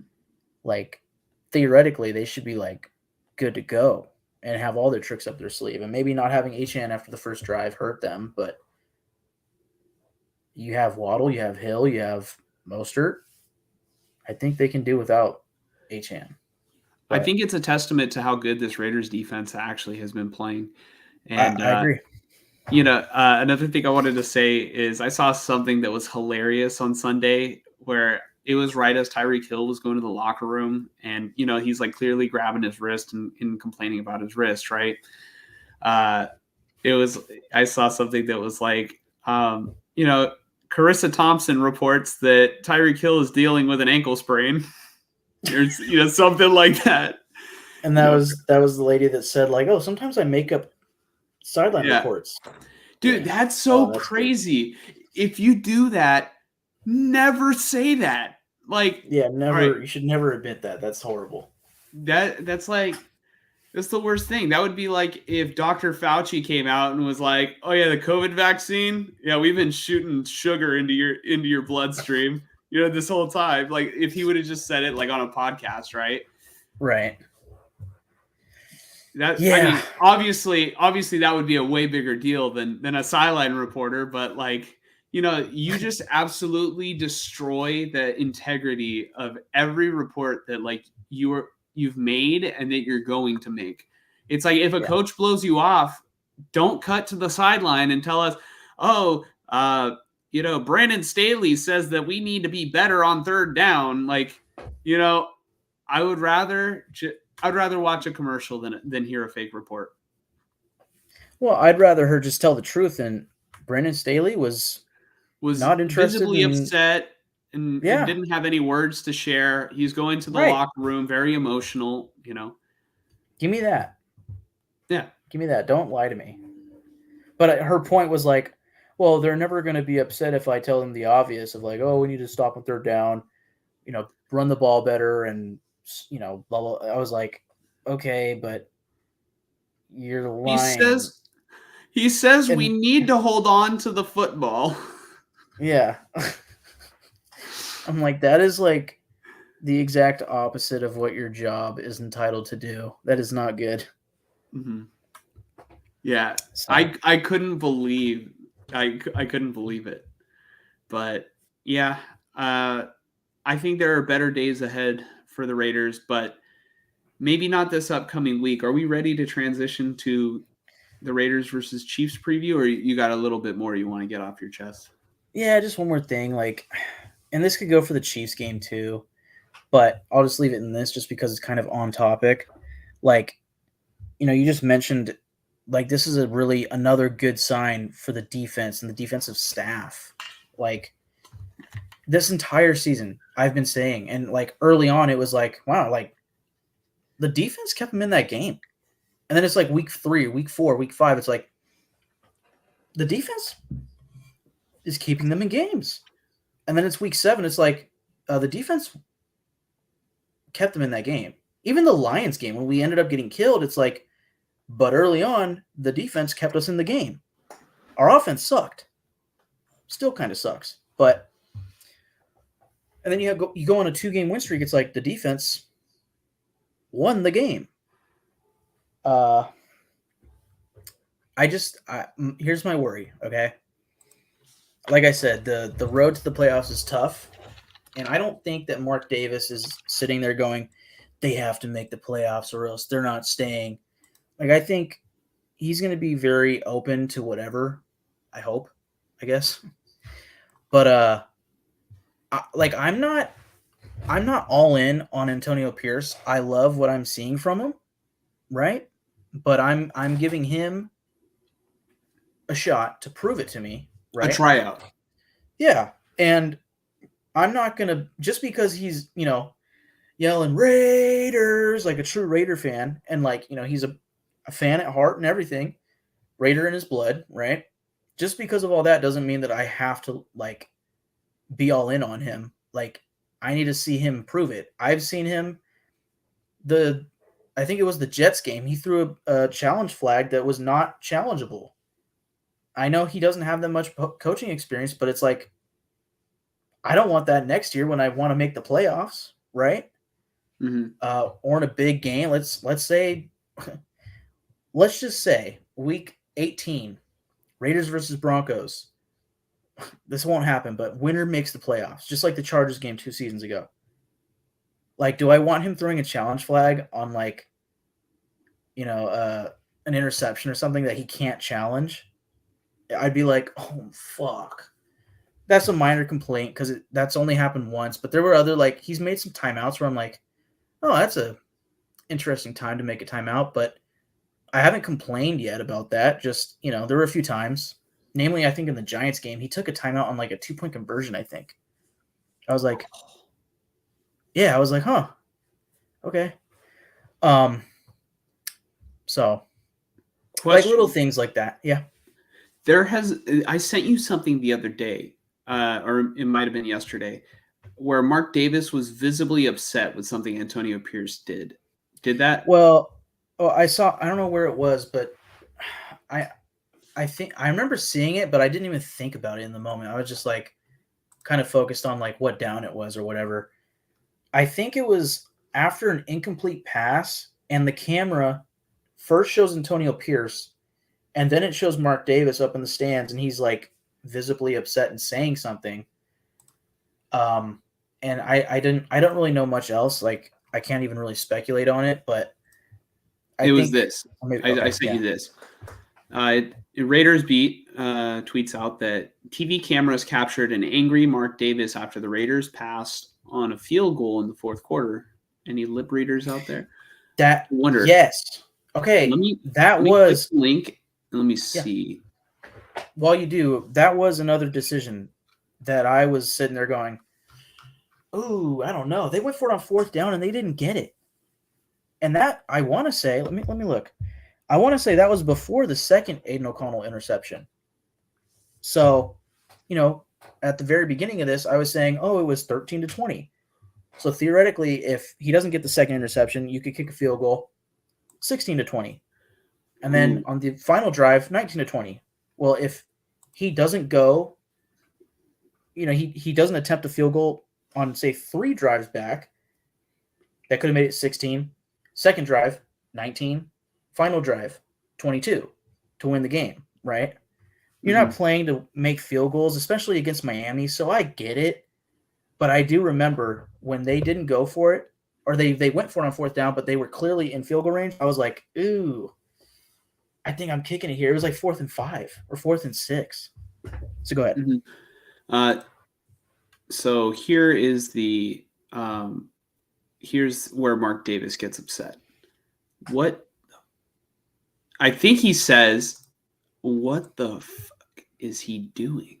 Look, or what are you guys doing or something? What the fuck are you guys doing? What the fuck is... Oh, maybe what are you guys doing? Or what is he doing? He looks like a kid. No, I swear he drops an F-bomb right there. Look, for sure. Look. What? Or why the fuck is he? What? Is he? Okay, hold on. So maybe why the fuck is he going for it?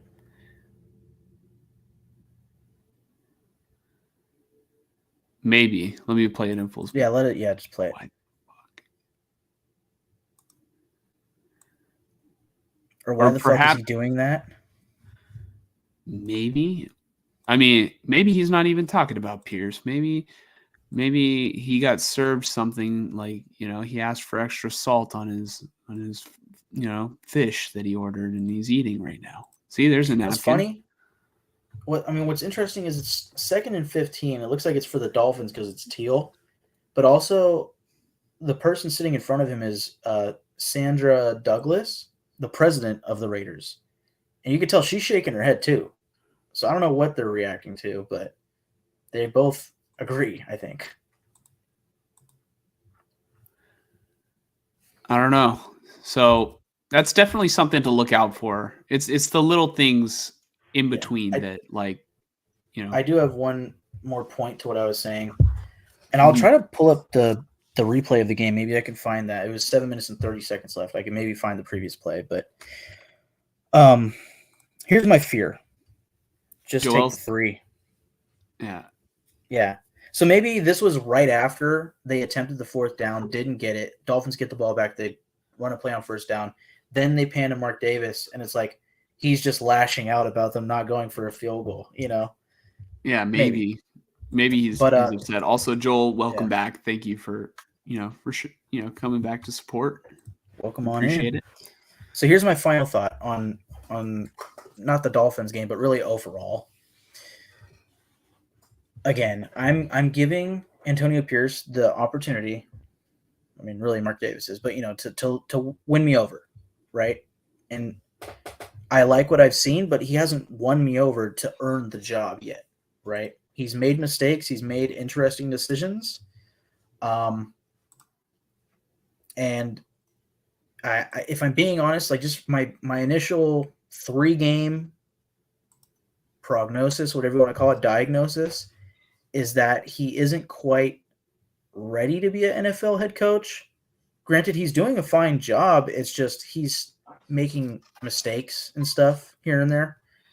Might be minor, but you sent me a text about or a tweet really, but the Raiders players are taking over the locker room. It's a full on takeover. It's a player, the players have absolutely, they're in charge. Yeah. I think one of the player-led team. Yeah, and like Ding Dong, the witch is dead in response to McDaniels being fired. And I mean, you had a thought about that too, but this is what it says. I'll bring it up. Yeah, it's relevant. So let's see here. This is from Dove Kleiman on Twitter or on X. Update: the Raiders players have "quote unquote" taken over the team, according to I think that's Diana Rossini. Rossini. Yeah, Diana Rossini.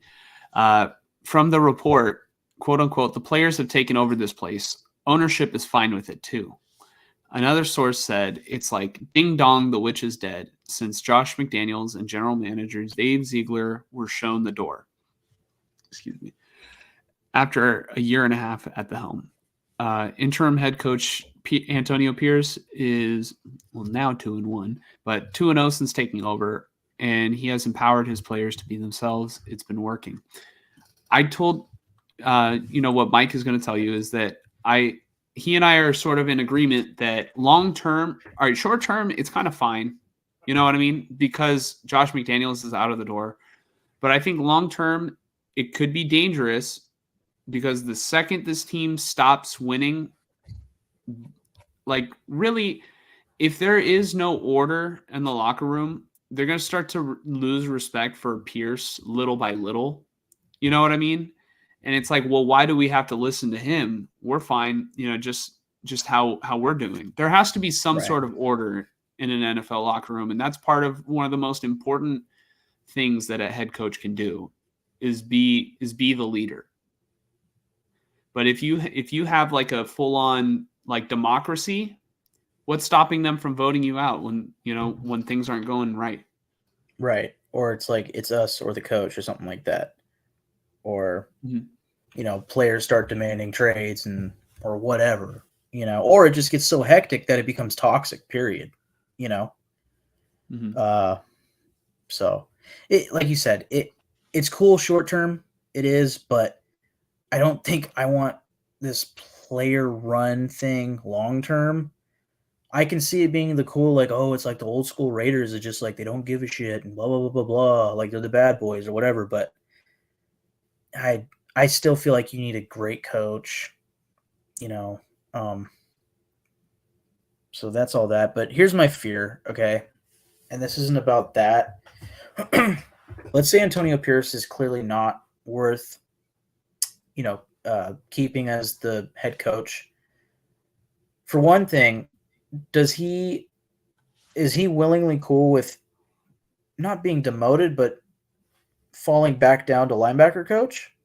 Is he cool with staying, or is he like, well, if I'm up for interim and I'm getting interviewed now for the head coaching job and I don't get it, like with your permission or what, I'd like to be relieved of my duties to go potentially get a job elsewhere. Like, I don't know. Maybe because he has Raider in his blood and all that, he wants to stay, but that could be a power struggle. Keeping him on, like, okay, here is Might my be a fear. little embarrassing, right? A little bit, yeah, but then also you have a new head coach and the ex head coach is still in there. Like, it kind of works for the Broncos right now because they have Sean Payton, who's he's going to be the head coach. And then they also brought back Vance Joseph to be their defensive coordinator. He was their head coach before, but it's not like he was last year. He was like 3 years ago. There's Mm. been a big period of time. But this one, it's like, I think the players clearly have Pierce's back, just like they had Bazakia's 2 years ago. Do you really want to keep him in the locker room? So here's my fear. This Raider defense is finally playing good, if not great football. I'm going to say good football, like really good football. I'm not going to say great, but really good football. They are keeping this team in games. They're keeping the shitty offense in the game, every game. Every single one, except for the Bears game, let's say, which of all games, the Bears game. But every other game, the defense has kept them in it. If Pierce isn't the guy, does that mean that they get a new head coach and Patrick Graham is relieved of his duties? That's my fear. Mm-hmm. Like, Antonio Pierce, I like him, but if he has to go, okay, he has to go. But, like, I think the guy that's not getting enough credit is Patrick Graham. So if you let him go and you get a new scheme for the defense and all the starters have to learn this new scheme and they have to get all the new verses and variables and whatever, right? All the new verbiage and everything. That takes time. And you're just starting right back over again. I don't care if every single starter returns, it's completely different. Mm-hmm. I do not want that. That's my fear. They're going to go right back to square one, the same old Raider defense as usual. They're going to be giving up big plays and sucking when their offense is going to suddenly be good. And they'll be right back to 6 wins, enjoy your 15th overall pick, yada, yada, yada, for the next 3 years. You know who's the one head coach out there who, if the Raiders hired, it might be a smoother transition? Also, is my connection good? I think so. I mean, you're kind of freezing up a little bit. I hear you fine. Okay. It might be my connection, though. No. I think it's on my end this time. Okay. But do you want to know who's the one head coach who has shown to have a seamless transition, stepping into a team with talent? You know who I'm going to say. Yeah, well, if I know this, then it's Harbaugh. Yeah. Jim Harbaugh, I think would be a good coach. And there's been a lot of talk I've seen on Twitter, from Raider fans on whether or not the Raiders should hire Harbaugh. And hey, I can vouch for him. I think he's a hell of a head coach. If he stepped back in, into the NFL, I think he would probably still be successful. And I mean, there's probably a lot of investigating still left to do on what's been going on at Michigan. But you know what they say, innocent until proven guilty. But man, it would be another tragedy if the Raiders suddenly hired Harbaugh and then all of a sudden all the evidence comes out and then he gets punished. And that would be so dramatic and so chaotic. And Yeah. Although I don't know if anything that he's done in the NCAA would actually affect him in the NFL. Everything that his team's been accused of, other than one of the side coaches getting accused of targeting a young woman. That one you don't want to be involved with, but like potentially cheating or whatever, like in NCAA, like will that actually affect him in the NFL?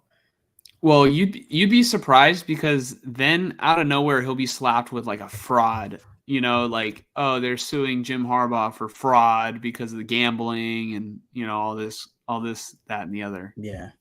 And I'm not I trying to mean, blow off. Yeah. I'm not, by the way, I'm not trying to like blow off I said, targeting a young woman like that coach. Fuck him. Yeah. I don't get that shit, but anyways.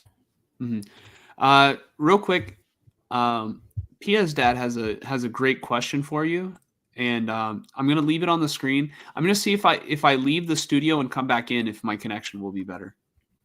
Okay. So I'll just start answering. Yeah. Okay. Yeah.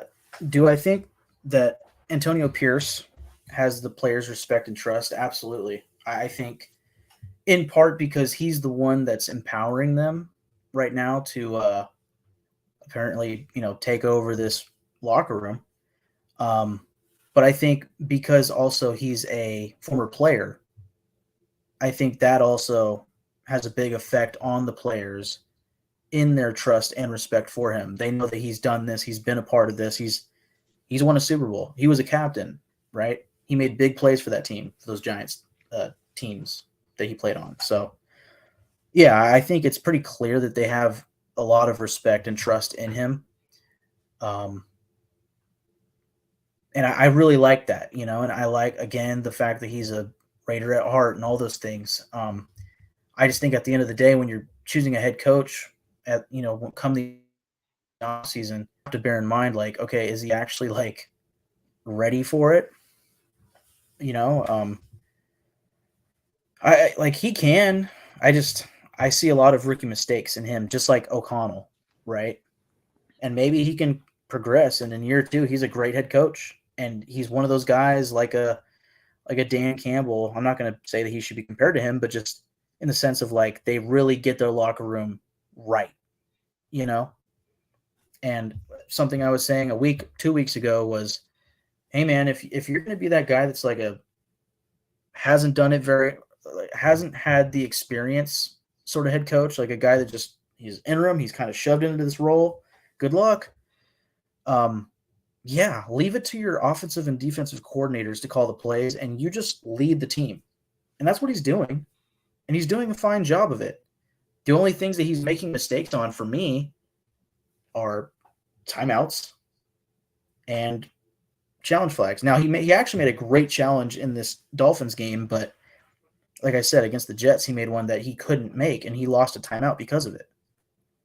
So, but again, I think they're rookie mistakes, but at the end of the day, he's a former player. He's been on the staff for 2 years. And yes, the players, I think, respect and trust him for sure. Mm-hmm. Now, my question for you, Mike, do you trust me to move things on to the Raiders versus Chiefs preview? Yes, sir. Then I will do just that for you, Michael. I will move things on to the Raiders versus Chiefs preview. Michael, why don't you tell me how you're feeling? Are you feeling confident that you guys are going to go in there? And no, actually, it's in Vegas, right? Yeah, I'm pretty sure. Let me see. Yeah, I'm so pretty sure it is. No victory laps around Arrowhead this week. For, no matter what, win or lose. Yeah, that was. Man, That I was was thinking about that like last week or 2 weeks ago. We were talking about like teams getting like a little. It was the cigars, right, for the Raiders. We were talking about that and like, or like. I think the cigars are fine to a degree, but circling a stadium and letting the Chiefs see that, like that's, or like for example, like okay, you smoke the cigars after beating the Giants. It kind of looks like, wow, really, for beating the Giants? And we all know it's because, McDaniels got fired and they won a game. It's like, fuck yeah. If you smoke cigars after every win, it's just because you won. It's not because you beat that team. Or it's not just because, McDaniels is gone, right? It's we won. But when you specifically beat the Chiefs and you decide to tell the bus driver, hey, do an extra circle around the stadium, please. The Chiefs see that and they go, oh, wait till next time, guys. Just wait till next time. You know what I mean? That's stupid. Oh, yeah. So, and the Chiefs were actually a team who could do something about it. Yeah. Yeah. And they still are. So, again, I'm pulling up right now if my internet will speed up. I'm pretty sure they're playing at home. This is okay. Yeah, no, I'm confident that they're playing at home. Yeah. So, I mean, just like the Dolphins game, I want so badly to say, oh man, I think the Raiders are going to win this game. And the one thing I'll say, other than everything I said about the Dolphins game, which if you're watching this as an individual video, feel free to check out the Raiders versus Dolphins recap and you'll get a lot of my thoughts there. But this defense can potentially keep them in this game. They need to get Jacobs going. They have to stop the run. It's the same thing as what I said in the preview for the Dolphins game, because these are high scoring offenses. But the difference here is that the Chiefs have a really good defense. Like, might be sneaky, like top 5 defense this year. And, this Raider offense has had its struggles against the Jets. They barely scored 1 touchdown. Against the Dolphins, they scored only 1 touchdown. Giants game was good, but that's the Giants, right? So I don't see it for the Raiders against the Chiefs. But the one thing I will say, they are, aren't they? The Raiders' next 3 games are at home. Of course they're. I know the Vikings game is. Oh, wow, they are. Yeah. And that was the thing I was going to say is they're 2-0 at home with Antonio Pierce. So if home field advantage is a thing for this team, perhaps they have a shot. But I just think everything is pointing towards the Chiefs winning this game. They're coming off a big loss to the Eagles that I just realized like an hour ago put them down to the 2 seed. They need a win, right? They're going to come in here and they're going to be feeling a little bit more desperate than they would have if they had beat the Eagles, right? Mm-hmm. And I mean the Raiders, if they want to make the playoffs, they're really desperate. But again, I think the Chiefs they are built the proper way to beat the Raiders right now. So, what do you think? Okay, what I think is that this might be the worst Chiefs team that we've seen since Mahomes took over. Even the year that they lost the Super Bowl, they still made it. They just kind of fell apart at the end when they lost 2 starting linemen going into the Super Bowl game. Yeah, they've been to 3 straight Super Bowls, huh? No. They lost to the Bengals that one year, right? The Bengals went on to the Super Bowl. Or yeah, did they lose to the Bengals in the playoffs that year? Bengals, Chiefs. Yeah, because I don't know. No. I think it was remember. Chiefs. No. Chiefs, Bengals, Chiefs. It was Chiefs, Bengals, Chiefs. Because that sounds right. Yeah. Because I remember having some sort of satisfaction that Brady was able to, or the Buccaneers were able to kick the Chiefs' ass after the season prior, the Niners lost the Super Bowl to to the Chiefs. But I would say that this is the worst that the Chiefs have been since sort of their current. I don't know if you want to call it a dynasty yet, but since their current team under Mahomes, they don't have wide receivers. Rashee Rice is pretty solid, but other than that, you're not really getting much help out of Kadarius Toney. You're not getting much help out of. I mean, is Sky Moore even playing anymore? He was super hyped up before the season, as if he was going to be one of Mahomes' top options. Watson isn't playing well. It's just Mahomes, a bunch of nobodies, and Taylor Swift's boyfriend. Travis Kelce hasn't even been Travis Kelce. And the reason why is because he's been sort of banged up. He's not washed. I'm not gonna call Kelce washed, but he's just been his mind hasn't been entirely on football. There's been a lot of distractions for him this year, given that he's been in that Pfizer commercial, and he and Aaron Rodgers have been going at it on the whole vaccine thing. Which is super minor, but it's like a little. There is a group of fans that will not let him forget that he's in that commercial, and then obviously he's dating that. I mean, maybe we might get so much backlash, but what's that girl's name? The girl that Travis Kelce made popular. No, I'm just playing. Swifties are going to come after me. He's really been sort of busy with Taylor Swift, to say the least, because that's all everybody's talking about. And then he's got his podcast with his brother. Right. And I mean, commercials with his brother. I mean, he seems like he's a busy guy. He's a busy guy. Yeah. Yeah. So, and then he even came out this week saying that he's thought about retirement more than people know. Right. And that's the thing. In Rocky, Mickey always said women weaken the legs, but I always thought what's funny is we say that, and this year he was dealing with that knee injury early on, right? And he's dating Taylor Swift now, but I always feel like it's a dangerous spot for a guy to feel comfortable. Right now, he probably feels more love than he's ever felt, because Taylor Swift fans. I mean, it's a lot of pressure, but they seem to be supporting him because they dug up all his previous tweets and everything, and he passed the background check, the very thorough background check so far. But it's hard to just solely focus on football when you got so much going on.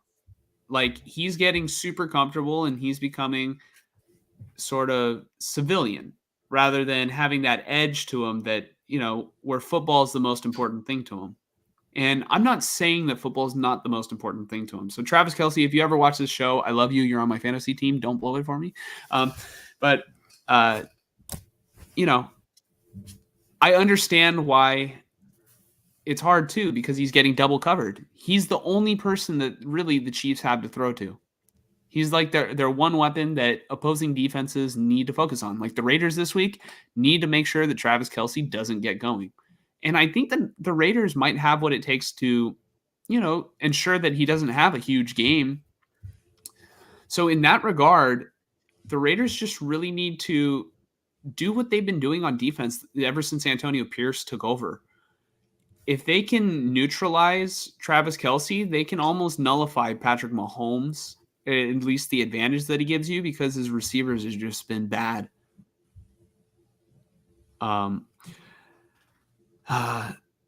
Valdez-Scantling last week dropped the game-winning touchdown against the Eagles.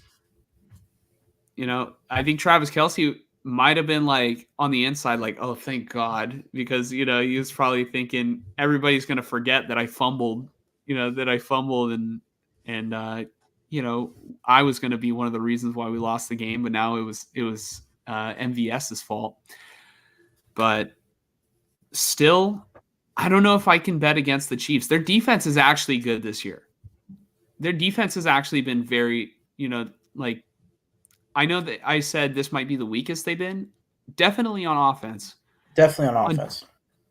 On defense, this might be the On stronger Chiefs defenses that they've had, throughout the regime. So it's kind of weird to gauge that balance on whether they're good or not.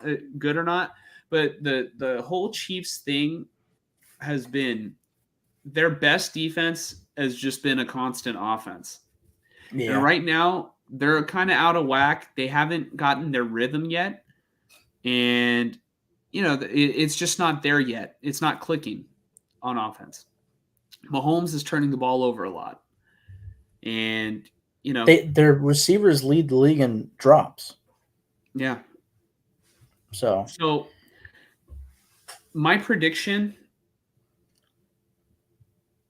I would not be shocked if the Raiders were able to win this game, but I can't pick them to win. I'm sorry. I'm picking the Chiefs because I just think that the Chiefs, all in all, they can probably turn it on when they need to, and they really need this game. And I know the Raiders probably need this game even more, if they really want to make the playoffs. But the Raiders, their 2 wins have been against not so good opponents, or at least under Antonio Pierce, have been not, against not so good opponents. And they played well, to their credit. Not so good offenses. Yeah. Giants not so good offenses. But you're not playing against, Daniel Jones only played 2 games. Who played after Daniel Jones in that game? Was it Tommy DeVito? Yeah.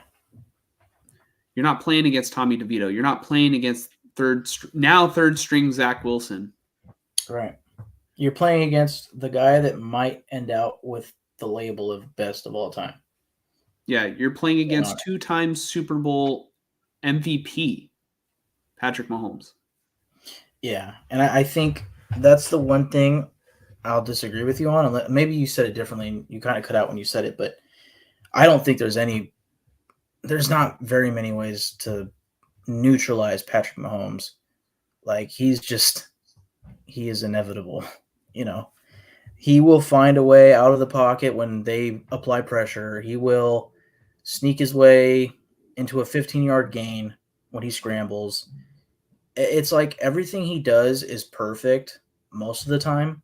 Occasionally he has his dumb throws, but so does every quarterback. But even some of his dumb throws, it's like, oh, picked, and they drop it. It's like, this dude, everything works out in his favor, it feels like. But obviously he didn't win every Super Bowl that he played in, so.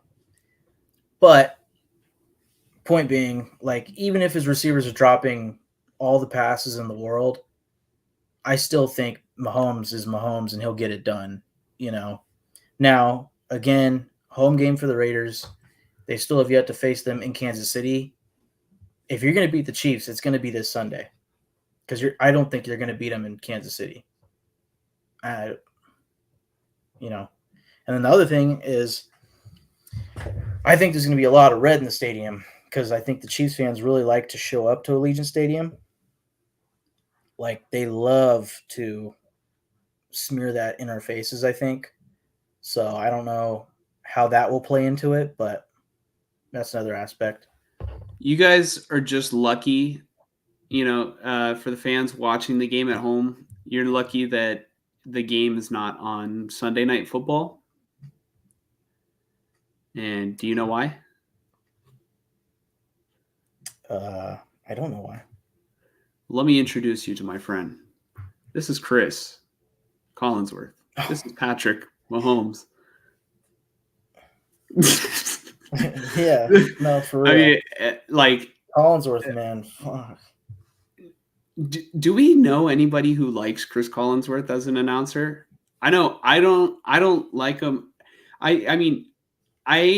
My dislike for him was definitely a lot worse several years ago. When he was just like, he would absolutely like gobble up the Seahawks, right? Oh, yeah. Richard Sherman, this is a guy. No, this is a guy, I mean, he's Patrick Mahomes. Like, yeah, Mahomes throws. Oh, what a throw from Patrick Mahomes! Yeah, he throws it to he's like throws it away.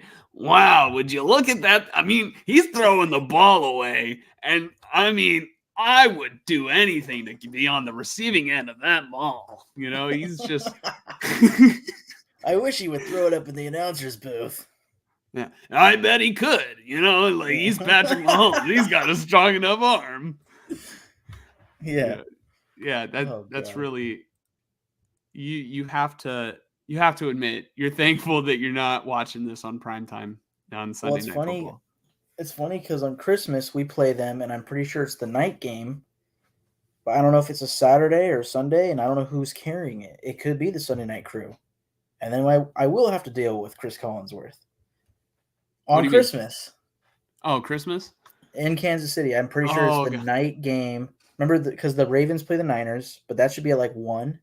There's a 10 a.m. game, and then I'm pretty sure the night game is the Raiders-Chiefs. I could be wrong. Now I want to see. Let me see. Yeah. You're going to... no, I'm wrong. I'm wrong. 10 a.m. Oh. 10 a.m. Oh, 10 a.m.? Oh, I was going to say, like, Chris Collinsworth, wow, all this red in the stadium, but I tell you, if you put Patrick Mahomes in that crowd, I could still find him.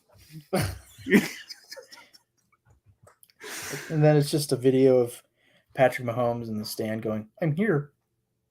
I'm here. Hey, Chris, I'm here. Yeah. Pia's dad, Jose Cisneros, says, they say defense wins games, but let's forget all that and just solely on offense. Who do you think will be more consistent? I think it's clearly got to be the Chiefs and the Raiders. Oh, more consistent? Yeah, the Chiefs. That's the thing with the Raiders. Yeah, the thing with the Raiders offense. I mean, actually this is a great question because this is probably the difference of the game. Really, if both defenses are playing the way that they've played this season, it's going to be a matter of which offense can overcome that. And I think easily it's the Chiefs, right? Just because, even against the Dolphins, whose defense really has been that good, like offense was getting shut down. So if the defense for the Chiefs is playing that well, I think it's going to be a tough game. I hope it's not a blowout. I hate, like last year, I think the final game of the season was against the Chiefs, and it was just a blowout. It's never fun. I want to beat the Chiefs once this year. Man. Like I said, I mean, this is the week to do it because I don't see it in Kansas City, but that would be a hell of a way to go into the bye week. If Pia's dad thinks that the Raiders are winning, all right, every single time I disagree with him in football, I'm always wrong, dude. So I'm still going to be picking the Chiefs. I guess he's picking the Raiders. Maybe, I got to keep a mental note. And I know his next comment is going to be, let's put a case of beer on it. I'm not going to put a case of beer on it, okay? I'm always wrong, okay? I would have no more money if I bet every single time we disagreed. Well, I will tell you one thing. I hope he's right. That's for sure. Mm-hmm. And then also Chicano said that, the fourth game, you remember how he said the next 3 home games or the next 3 games are home games for the Raiders? The fourth one is the second game at the Chiefs. Right. Gotcha. So 3 straight home games, starting with the Chiefs, bye week, Minnesota, Chargers on Thursday night, and then go to Kansas City. Mm-hmm. There are some winnable games in there. Being a home is being a home, right? And then I know, like I mentioned, they have the Colts and Broncos as well. And I think the Broncos game is at home. So, they're not out of it or anything. It's just, like I was saying, let's just see what Antonio Pierce can do, and we'll see how it goes. And also, I guess I think I've said everything I have to say about the Chiefs game. I hope they win. The Raiders. I hope the Raiders win, but I still see it being the Chiefs. But also, you can do while we're talking here, the previous games, putting them into the, what I'm talking about? Yeah, no, I got it. But and I think I've said this an episode or 2 ago, but like now is a weird time for the Raiders where they're going through an interim head coach and they're starting a rookie quarterback that was not expected to be a starter this season, if not like maybe ever. It was more of like, oh, let's see what happens. Like this, like, are they in the playoff hunt? Yes. Do we really expect them to make the playoffs? Not really. We hope so, but that's tough, especially in the AFC. But I think right now, and really any time that you go through like turnover, like right now is the time to see what you have and like establish who is worth keeping. So like a week or two ago, I mentioned Spillane, right? Like I think Spillane is a guy worth keeping. What's going on? No, nothing. I looked at I took a peek at my phone, and Pia's dad texted me. He goes, "Mark Davis was saying, where the fuck is the meth pipe?"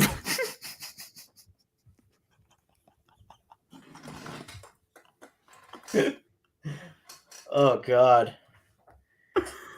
He kind of looks the part, man. Oh, no. Oh man.